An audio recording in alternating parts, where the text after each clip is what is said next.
Thanks, Vivas. We've got a tough spot here. We've got some big boots to fill after some excellent presentations this morning, and also conscious of the fact that if we overrun, we're going to be eating into your lunch break. So that probably means there won't be any questions, which is a relief for all of us.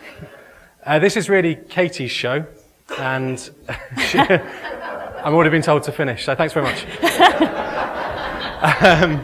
This is really Katie's show, and she'll introduce herself in a moment and talk through some of the projects that she's responsible for that EWB-UK is undertaking to contribute towards this creation of a global engineer. But I wanted to hijack the start for two reasons. Firstly, I wanted to introduce myself to those of you I haven't met yet. My name is Doug Harper. I took over as the Chief Executive of Engineers Without Borders UK in August of this year. And I don't bring to the organisation a deep or particularly long involvement with the Engineers Without Borders movement, but I'm very proud to join something that not only articulates the frustrations that I felt when I was going through formal engineering education, but is also trying to do something about it. Doug, you took over as Chief Executive of EWB-UK only 2 months ago, and I'm sure that it's been a complete whirlwind. Can you tell us a little bit about your experience of being fully integrated in the EWB world over the past couple of months? I think fully integrated is maybe pushing it. Yeah, it's been a hectic couple of months. It's been a fairly precipitous learning curve. I think when you prepare to do a job like this, you do a lot of reading about the organisation. And what's been a big surprise to me is all the extra things that aren't quite so well articulated. So I think every week that I've started so far, there's been an extra thing that's come in. Oh, we do that too. Right, okay, how's that fit in? So it's been challenging, but enjoyable. And secondly, I wanted to give you a very brief overview of the EWB branch that we both represent. So the evolution of Engineers Without Borders UK is not atypical. We grew from a small student branch in one university, and we've been operating as a national organisation since 2003. We currently have 36, well, between 35 and 37, actually, depending on whether they're active or not, student branches, and a number of regional professional branches, which are at various stages of development and, to be honest, interest. But we're midway through a 5-year strategy, which, amongst other things, defines our vision as a world where everybody has access to the engineering they need for a life free from poverty. And we try to enact that vision by following a mission that focuses on empowerment. And that's empowerment both of the volunteers and members that do much of our work, but also the empowerment of the people in the communities which we hope to serve. We do that by offering a pretty broad spectrum of programs, but we try to do them all in support of our two twin aims, which is giving the experiential international experience to our volunteers and members, but also, more appropriate today, to try and affect that systemic change in engineering education. And with that, I'll hand you over to Katie, who will talk you through some of the programs that we run. Thank you, Doug. So, good morning, everybody. My name is Katie Cresswell-Maynard. I'm the Head of Learning, Research and Innovation at Engineers Without Borders UK. Similarly to Doug, I'm relatively new to the staff team there, but differently to Doug, I've been involved in the movement, so we say, for a number of years. And Katie, your background is that you had started in Engineers Without Borders UK, went to the private sector, and then came back to Engineers Without Borders UK. So at the time, what motivated you to come back? Good question. So for me, as a EWB lifer, you might call it, you never leave the organisation. It's always sort of remains in your heart somewhere. I guess I still identified with the movement of Engineers Without Borders, and so for me, I went to the private sector to hone my skills as a professional engineer, but I definitely felt I suppose the calling back to Engineers Without Borders, and the role that I've come back into, the Head of Learning, Research and Innovation, was definitely something that I still felt like I had something to give to the agenda. So that's for me the reason that I came back to Engineers Without Borders, to work with the organisation and with the movement. So I'm going to talk you through a little bit more detail about the programs and projects that we've been delivering as a result of the funding that we received through the Alcoa Foundation. But to kind of echo some of our cousin EWBs, I'd also like to start with a bit of context around that. So as Doug mentioned, we do a wide range of programs and projects that kind of fits this idea of essentially creating a global engineer. And we believe that that's described through saying that we have feet in two kind of camps, one in the field and one in the classroom. And as such, our programs have grown up around that. So we started, as many EWB organisations did, by sending volunteers overseas to work on projects in partnership with local partner organisations. But we recognised, just as Sal said earlier this morning, that most of those engineers actually had a huge capacity gap in terms of their skills and competencies required to operate in such an environment. And so from that grew a desire to develop a training programme to sufficiently prepare those volunteers. But, that was 10, 11 years ago now. And over that time, we've also grown into moving towards more of the systemic change. So recognising that we can make a longer lasting and more sustainable impact by actually addressing the systemic frameworks within which we operate.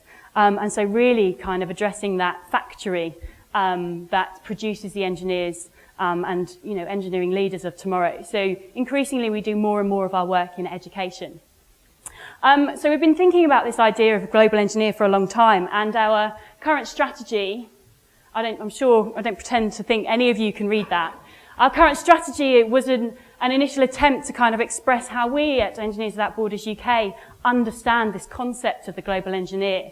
And I think I've heard it a few times already that actually at the core is still what is commonly understood. Jenny's slide up here about engineering being about this technical element, that, we still hold that as being true. And as Sal said earlier, well, actually what we're trying to say is that we want to move the median. So we've created this idea that there's all these other competencies and skills around the edge. So things about understanding context, being continually listening and learning, being able to comprehend complex and uncertain systems, and being able to operate in an environment where it's not black and white. There are no right answers. And I think with this image, actually, what we can try to explain, rather than saying we set up our camp over here and we're trying to move people with us, is actually that as time moves on, those skills and competencies will come into the middle and become part of what we understand an engineer to be. So we won't be talking about a global engineer, we'll just be talking about this is what an engineer is. One of the visuals that I remember from your presentation was this concept of the skill map or the competency map of what makes an engineer in today's society. And you mentioned that the central skill is technical acumen, but as the profession evolves, potentially some of the other fringe competencies that are more involved in social impact may be more closely associated with this technical skill going in the future. Now, I'll come back and play devil's advocate for a second. Do you think that some engineering traditionalists may make the argument that all these ideas of social impact may dilute the idea that technical skill is the most important competency of engineers? And what's your response to that? Well, they do. It's not an abstract concept. It's a question we get asked repeatedly. We run some academic study days, and one of the questions that repeatedly get asked is, how do we equate this social engineering aspect with full-on technical traditional engineering problems, if you like? And there's really two answers to that. First is we need to work with the academics to frame these problems as just as important as the technical aspect of it. And secondly, we need to make sure that the way that we project our programs to the academic community and to the larger engineering profession is done in such a way that it's sufficiently academically rigorous to not usurp the importance of technical ability, but add to it. And Katie will have heard me use this argument several times, but it's a relatively recent construct that the engineering profession has to be entirely technically minded. And we go back only 100 and 150 years, and the importance of art and social aspects appealing to the population was much more integral to what engineering was all about. And so this is where we got to in our thinking back in 2011, 2012. And we were hearing a lot of voices, I suppose, in the European corner around very similar things. So a definite kind of resonance amongst academics, amongst engineering companies, that this is really something that they wanted to see us make take a stance and lead some change around. So we've been doing a number of activities. Jenny's already mentioned the EWB Challenge that we partner with EWB Australia on. But the ACOA funding that we received allowed us to engage in a number of different programs and kind of really start to consolidate this idea of the global engineer throughout some of our programs in the UK. So there were 3 main projects that we have been doing. 2 of them are associated with this idea of educating the educators, essentially, training the trainers. And the third was more about addressing some capacity gaps, so working with a partner to help them address some engineering capacity gaps that they were experiencing locally. And what I'm going to do is I'm just going to describe each of those in a bit more detail, because that's very abstract, what I've just said, and then provide, all of these projects are actually still ongoing. So we've not got any analysed and beautiful graphs or, concrete conclusions to draw from those yet, but we've got some interim observations and reflections to share with you. And when we come to the end of those 3 projects, we're going to go through a sort of an analysis and reflection to really critically analyse those and understand, well, what does this mean for us moving forwards? So the first project I'd like to talk to you about is one that's actually funded by the European Union, and the ACOA funding supports us to match fund our contribution to this. So this is the Global Dimension in Engineering Education programme. It's a pan-European project led by a Spanish partner, actually. So the consortium of partners is 9, made up from NGO actors as well as academic institutions. And the primary focus of this, obviously being about engineering education, is to address the academics. So the objective of this programme is to enhance and enable engineering academics to embed what we call the global dimension, but essentially about the creation of a global engineer, into engineering education. And so for us, we recognise it's really important to have those academic partners involved in this programme, because it's by them, it's for them, we're just there to help shape the learning and the understanding. You mentioned in your presentation that the Global Dimension of Engineering Education is a program that's done by 9 different organizations in multiple countries, and that's sponsored by the European Union.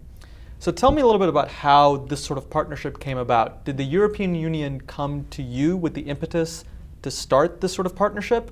Or did you already start the partnership amongst yourself as in Engineers Without Borders UK and the other organizations that are currently involved, and then later on the European Union got involved? So I think the answer is it's a bit of both. So we already had some of the existing relationships with the other 9 partners in the consortium. So we're already talking with them around the concept of the global dimension in engineering education. And we'd actually previously been involved in exactly the same name programme in the UK that was just a UK-focused thing. So there was a bit of momentum there around the concept and the idea. But I suppose the Kickstarter, if you like, for the programme itself as it stands now today with the 9 partners to start off was probably more likely as a result of a call from the European Union for people to submit proposals. It's a fairly traditional bid proposal process. So the inertia was there, but it was just the European Union putting a call out basically for people to come and ask or ask them to fund what they were doing. So bits of both. So it's a consortium of 9 in the UK, Spain and Italy. And the programme itself has resulted in a number of different outputs, of which there's 5 main ones in total. So those are a book, if I want to call it that. So we've produced a book made up of 3 sections. One is for academics to engage with around understanding engineering and international development. One is about the challenges and issues associated with overseeing projects of this type, so that practical element, how do I support my students to deliver projects like this? And the third part is around the educational resources, so looking at different ways in which academics have delivered modules around this, but also what resources they can use to train, help students understand the ideas. The second output is an online training course for academics to engage with this material. So it's an online course to disseminate the materials associated with this programme. Thirdly, development of case studies. So really more kind of practical little leaflets that academics can use associated with the different technical content that they deliver. Fourthly, there's an awards initiative associated with this to recognise excellence. Yes, okay, amongst European universities, but to recognise excellence in global dimension in engineering education. And fifth, in a more kind of contextual sense, we have to run some activities in our own country to facilitate the conversation between academic institutions and NGO actors. So similar to EWB Australia, for us that means bringing them together around a day of training to facilitate that discussion and kind of share learning and understanding. And I think it's probably more appropriate for the academics themselves to tell you the value of this type of work that we've been doing. So we've got a little video that we made. Fingers crossed it works. Hope I get a little bit more time for this. So it's a big blank screen.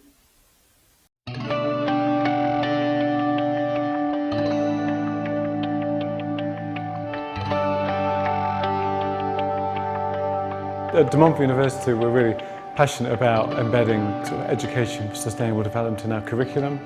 We've just revitalised all our engineering curriculum and wanted to get sustainability at the core of our engineering curriculum, and Engineers Without Borders seemed like a great way to do it. We got involved in the project because we saw synergies with what they were teaching engineering students with what we should be teaching design students about being global designers, being able to design for on an international level as well as a community level, being able to understand the context and the users for which they're designing in. Global Dimensions of Engineering project is trying to support lecturers who want to start looking at these wider issues to do with low-income countries, appropriate technology, the global challenges we have in the world today, trying to give them some support in terms of materials and training and advice, case studies that they can then use in the classroom without having to start from scratch. For academics such as myself, who hasn't had a huge amount of field experience, it's really important to have access to experts in the field. It's important to have access to people who are living in the context that you're expecting your students to design for, and access to a number of case studies so we can see images of the places that they're going to be designing products for, we can see the people that they're designing for. The absolute crucial key message is social context. Is your engineering solution appropriate for the community that you're dealing with, be it a community in the UK that's got flooding, a community overseas? And that is part of the relationship between the university and EWB. They work with communities to find out what the community needs are prior to engaging with the students. As a university, we wouldn't be able to do that. It's changing the focus of engineering away from just the technology and realising it's technology for people. It's actually bringing engineering to life, because with a little bit of technology you can actually demonstrate the whole of the project cycle from design, construction and delivery in a very small area, and that brings the whole of engineering into something that's manageable that you can actually describe in a much shorter time. Well, when we start talking to students about engineering development, one of the really interesting things there is A, get them excited, B, share their passion, and C, make them understand that even the little things they do can actually have a significant impact. By working together through Engineers Without Borders and other organizations, other NGOs, they can actually make a difference. You see the real aspect of what you're building straight away, so it's not just a project you're doing just for fun, but it's something that helps other people, so it's rewarding. If you're dealing with engineers, especially young engineers, they want to make a difference. And in low-income countries, a small bit of engineering can make a huge difference to people's lives. The students we have are just totally engaged. They just love it. Every year we have 50, 60 students engaged, of which about 10 end up going out to Africa to do project work, because nothing actually beats the experience of being out there and trying to solve the problems on the ground. Some of the things they take away are amazing, a much greater social responsibility.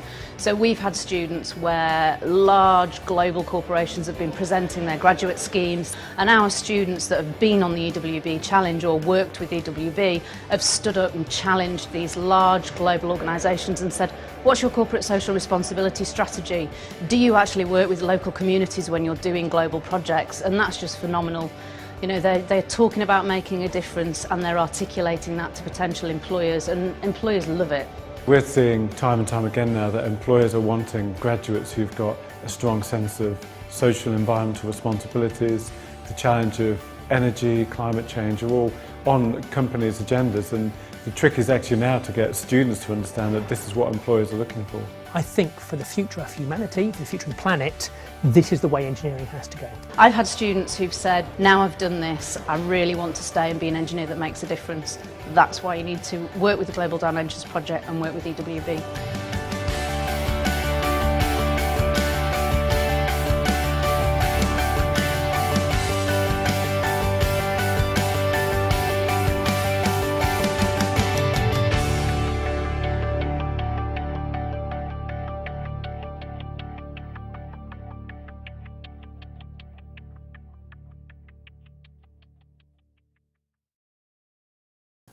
So I hope, and that's a freely available video. I hope any of you that are interested, feel free to use it, and we can send a link, with As's final email tomorrow.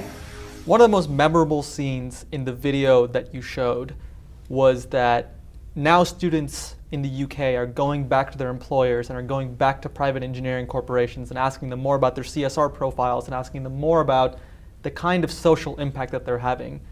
Have you seen within the lifetime of Engineers Without Borders UK that within the private engineering community there's been more of a shift of thinking of engineering from a technical profession to a profession that encompasses way more social impact? I think the short answer to that is not yet, or not fully, probably, to be more accurately. But there has been a shift, and there's a lot more engagement at top level, sort of executive level within engineering firms, that what we're trying to do at EWB-UK and what other EWB organisations are trying to do is valid and is applicable and has a role to play in the engineering community. But if we had completely reached the point where it was accepted and part of engineering life, then we wouldn't still need to be doing these programmes. So I definitely think there's still scope for improvement. Things are starting to move, but we're not there yet. Yeah.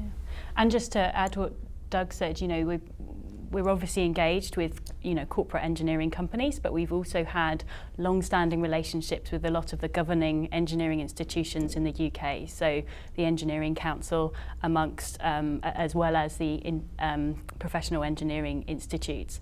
And so I think as a result of that longer-term conversation, we've definitely seen some of them move more than others. So the Institution for Civil Engineers, for example, has a whole programme around toolkits associated with development engineering.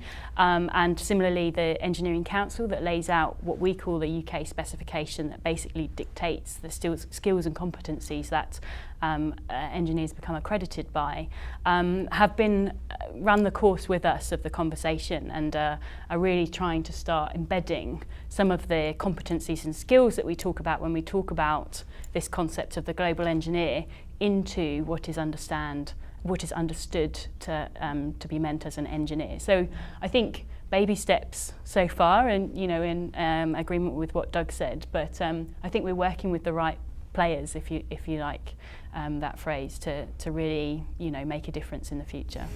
So just moving on very quickly, because I know that I'm now standing between you all and lunch. The other two projects that we've been delivering as a result of the Alcoa funding. So I mentioned that there were two projects associated with educating the educators, working with the trainers. So we've got this pan-European project, the Global Dimension in Engineering Education, but we also have a long-standing partnership with an organisation in India, Vigyan Ashram in Pabal. We've been working with them for a number of years now. I think it's probably about 7 or 8 years. But for the last 3 years, Vigyan Ashram is a technical training institution. They go out into the local area and inspire young people into technically based subjects. So they're an educational partner, if you like. And so for the last 3 years, we've been working with them around that education piece. And so the Alcoa funding, if you like, has allowed our current volunteers that are working with Vigyan Ashram to work around a new course. So they've recognised that they want to deliver a course that's more about this design process that we're talking about, the understanding of the role that engineering and technology can play in creating social change. And they want to do that through inspiring people to set up social enterprises. So we're working with them on a course called Think Like an Innovator. And our volunteers are working with the staff at Vigyan Ashram to develop that course, to deliver that course, and also to train further trainers to deliver that course and disseminate it more broadly. So that's another way in which we're using the Alcoa funding to generate a new generation of global engineers. And then finally, and I feel really bad kind of not giving them all the same amount of time, the other project that we've been doing is actually with the partner that Jenny mentioned earlier, Reignite for Action in Cameroon. So Reignite for Action is actually a catalyst partner organisation. They're based in what was a small rural community in Bambui in Cameroon. But a number of years ago, Bambui got a university. And as a result, there's been a huge influx of new population, rapid urbanisation of the locality, and unfortunately, not the same rate of implementation of the infrastructure to support that. So the university is there, but it has no water, for example.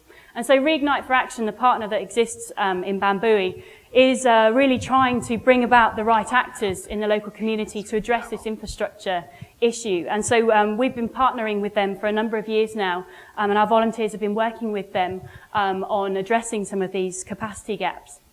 And most recently, and this is a slightly different model for us, I suppose, in terms of the types of things our volunteers do when they go overseas. So this is Martin on the left. He's a professional engineer, and he is working with two engineers in training from the local university in Cameroon. Okay, 1 minute, I'm nearly there.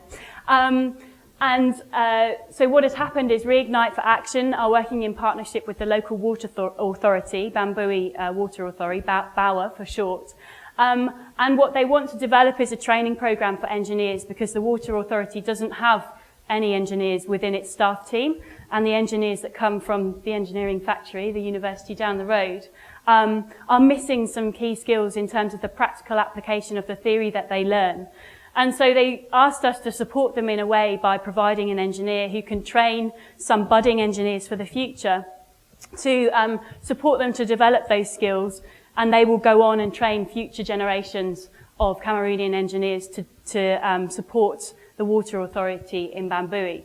So Martin and Max and Dennis have been working together on a number of different things, not only their own training, but also things like a technical maintenance guidance for the water authority, sanitation and hygiene awareness campaigns amongst the local community, protection of the water catchment area guidelines, and also some health and safety guidance as well. So this is just another way in which we're working, and here, we're not only able to create, if you like, global engineers locally, but also this is obviously having a benefit on Martin's education and learning. And so just to finish, I said at the beginning that we haven't quite got to the stage to come up with some really concrete conclusions, but some reflections, I suppose, on the work that we've been doing. And the top one actually is a reflection on one that we all share, I think, in working with partnership cross-culturally, and actually has come out of many conversations that we've had with our European counterparts, actually, this idea of how language and concepts translate. So an interesting one for me is that in English, we use the words development and aid and poverty. But in Spain and Italy, they use the words solidarity and cooperation. And they don't directly translate conceptually as one another. And I think that allows us, in terms of that idea of being critical friends, to really reflect on how we participate in the development sector as an organisation, and whether we're using the right language, the right concepts, And so I really think that that's something that, part of being a global engineer is continuously learning, right? And so that's something that we would like to continuously embed in what we do next. Also this idea that the global engineer, as we talked about earlier, for many people, conflicts with the idea of a traditional engineer. And that's a barrier that we have to overcome and feeds into the third point. So many people talk about the global engineer as being very holistic in the way that they think, understanding of complexity. It's about uncertainty, whereas traditional engineering is very reductionist in the way that it's expressed. It is certain, it is black and white, etc., etc. And so those two things seem kind of diametrically opposed to one another. And so it's really important for us, and some of the work that we've been doing and would like to continue to do, is this alignment with existing frameworks. So in the UK, we're governed by the Engineering Council and all the engineering institutions. And so the way that we describe the global engineer, we have to make sure that it is relevant to how people already understand how the engineering profession is accredited and governed. And so we put a lot of effort and work into saying, well, it's not actually that far removed from these skills and competencies that you say are important for engineers to achieve. It's just understanding it in a slightly different way. So that alignment with existing frameworks in an attempt to move them may seem like a bit of a paradox, but actually we're finding that that's essential to actually create that change. And it's something that we'd like to do a bit more in the future. And again, as I said before, the importance of reflection and really sharing. And I think in the spirit of, having everyone here today, we've learned some fantastic lessons from one another, and it's something that we'd really like to be able to continue doing in the future, both with other Engineers Without Borders organisations, but also, the other partners that we've been working with towards the global movement. And so I'd just like to finish there, really, before we go to lunch. Thank you very much, everybody. So, have any questions? Any questions?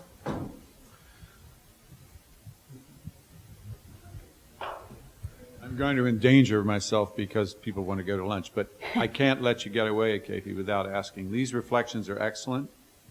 Let me ask you this. The Global Dimension in Engineering Education funded by Alcoa with the EU. Yep. It's about pedagogy, it's about the engineering curriculum, et cetera, the very things that you're talking about here. How old is that program? It started last January, so okay. it's relatively 18 months. young. It's at the very beginning, yeah. My experience with the universities in the United States particularly is the millennials are hungry for the holistic view. And that is what university administrations and faculties have to struggle with. But you're finding inertia and impedance in the faculties themselves, of course, because it's a generational, we did it this way, learn by rote, this is the important thing, the reductionist engineer. But are you finding in your experience in the United Kingdom and elsewhere, and also with this EU program, which I assume is EU-wide under the framework program, for example, that is going to be probably the greatest source of resistance to create the holistic and what I call the Renaissance engineer.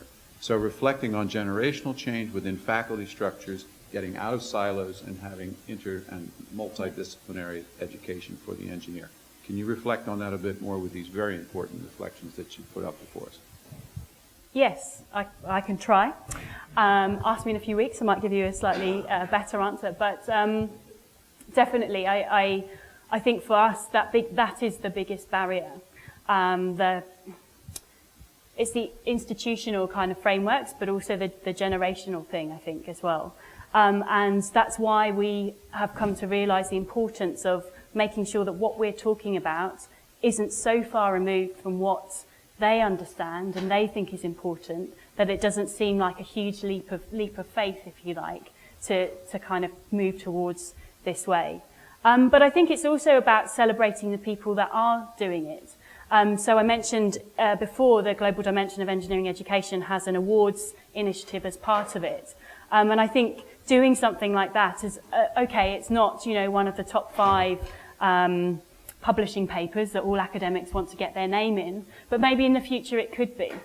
And so I think that celebration part as well, and identifying we term effective practice as opposed to best practice, and identifying effective practice and celebrating that will be another kind of driver for change. And I think some of the people that were in the room yesterday about creating a club that everyone wants to belong to is a huge kind of social incentive.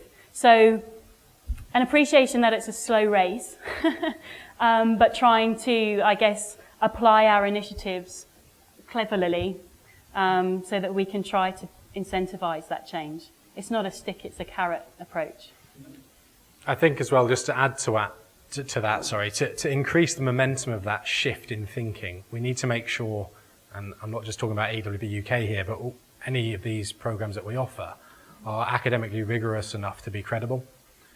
So one of the barriers that one of the questions we face all the time is, how is this social engineering context going to test in the same way as traditional engineering problems? So what we need to do, our part to play in helping that momentum, is make sure that the syllabuses, the courses, the certificates that we offer have enough academic rigor to be credible as well.